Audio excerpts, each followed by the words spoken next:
अर्जुन देवदास डिसले, राहणार दहेगाव, तालुका शेवगाव, जिल्हा अहमदनगर. माझी घोटणमध्ये जवळ 7 एकर शेती. माझे एक मित्र बाळासाहेब आवटी म्हणून दोघा मिळून 14 एकर. 2007 पासून डाळिंब शेती करतोय. 2007 पासून माझ्याकडे आंबा होता, मोसंबी होती. नवीन एक प्लॅनिंग म्हणून मी डाळिंब केला होता. माझी सुद्धा मानसिकता अशी होती, गुपटून टाकावं डाळिंब. मागच्या वर्षी पीक चांगलं येऊन पण मागच्या वर्षी परिस्थितीमुळं किंवा कोरोनामुळं त्याचे पैसे झाले नाही. तर ह्या वर्षी हस्ताबाहेर पकडून पण म्हणजे समाधानकारक फळं त्याच्यावर म्हणजे झाडाला लगडलेत. तर असं काही नाही की शेतकऱ्यांनी खचून जायची काय गरज नाही. दिवस येत असतात, दिवस जातात येतात, पण एकदम पुढचे अनुभव चांगले म्हणजे चांगले राहतील भाऊ असं. दुसरी गोष्ट म्हणजे एखाद्या चांगल्या तज्ज्ञाचं जर मार्गदर्शन घेतलं तर मी आमचे साबळे साहेब म्हणून आमचे नाथसागरचे, त्यांनी सुरुवातीपासून मला प्लॅनिंग दिली, म्हणजे चांगले व्यवस्थित रिपोर्ट दिले आणि अशा व्यवस्थापनाने करावं असं त्यांनी सांगितल्यामुळं माझे जरी अनुभव असले तरी ते आधुनिक अनुभवामुळं ते चांगले फायदा झाला त्याचा. त्यांचे चांगले लाखमोलाचे अनुभव आम्हाला म्हणजे शेअर करायला मिळतात सध्या तरी. योग्य सल्ला देतात टायमाला. म्हणजे शेतकरी कोणी असो, म्हणजे डाळिंब पिकच नाही, डाळिंब असो, टरबूज असो, केळी असो, तुमची कपाशी असो, मोसंबी असो, म्हणजे आंबा असो, अशा विविध प्रकारच्या कामाचा त्यांचा अनुभव असल्यामुळं त्याचा फायदा आम्हाला झाला यावर्षी. रानडी सुरुवातीला 10-11 वर्ष रानडीमध्ये होती, नंतर ॲडव्हान्स पेस्टिसाईडमध्ये होती.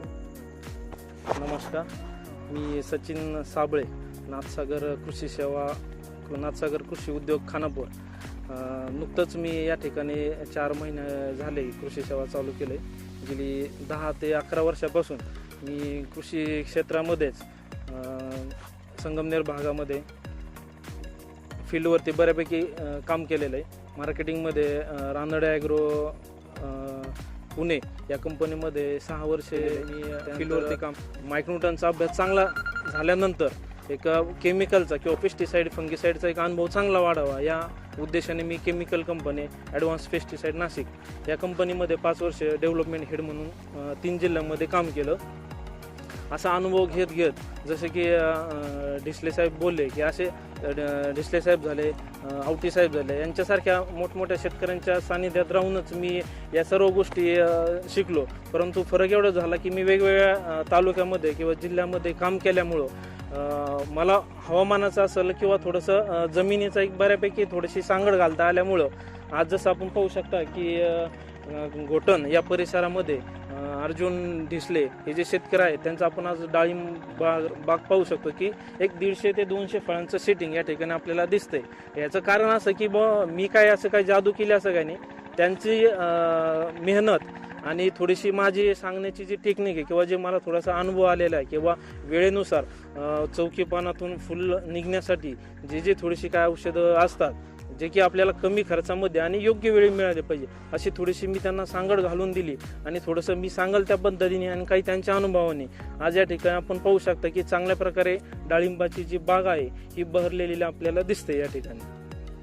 तर बाकी या भागातील जे शेतकरी आहेत ज्यांना आता आंबे बहार धरायचा आहे की त्यांना पण मी एक मेसेज सांगू इच्छितो की खर्च तर आपल्याला कमी करायचा आहे, परंतु योग्य मार्गदर्शन आणि सगळ्यात महत्त्वाचं आहे की झाडामध्ये जो आपण स्टोरेज असतं किंवा काडींची पक्वता असते ते काडी थोडीशी जर तुम्ही रेस्टिंग पिरियडमध्ये जी विश्रांतीचा जो कालावधी म्हणतो आपण तर त्या कालावधीमध्ये जर थोडीशी काडी तयार केली आणि थोडंसं त्याला खायला जर तुम्ही व्यवस्थितरित्या दिलं तर नक्कीच आपले जसं आपण साहेबांचा बाग पाहतोय या प्रकारे किंवा यापेक्षाही तुम्हाला अति सुंदर बाग ही तयार करता येईल. परंतु थोडंसं तुम्ही नियोजनबद्ध काम करा. आता गेली 2-2.5 वर्ष बघतो आपण किंवा मार्केटचं थोडंसं म्हणजे समस्या निर्माण झालेली, परंतु हे दिवस पण यावर्षी निघून जातील आणि यंदा खूप प्रमाणात म्हणजे खूप कमी प्रमाणामध्ये डाळिंबाची आपण जी शेती बघतोय ही खूप कमी झालेली.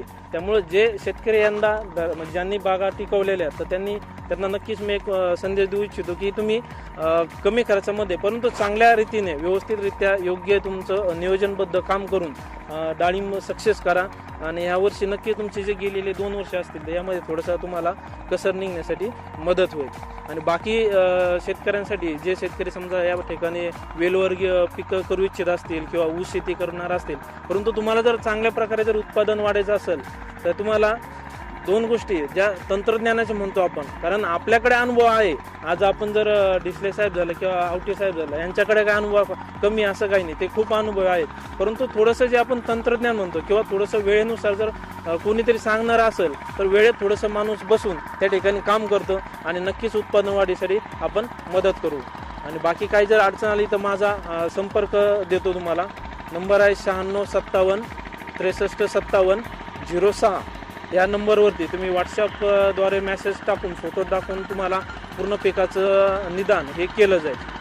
धन्यवाद.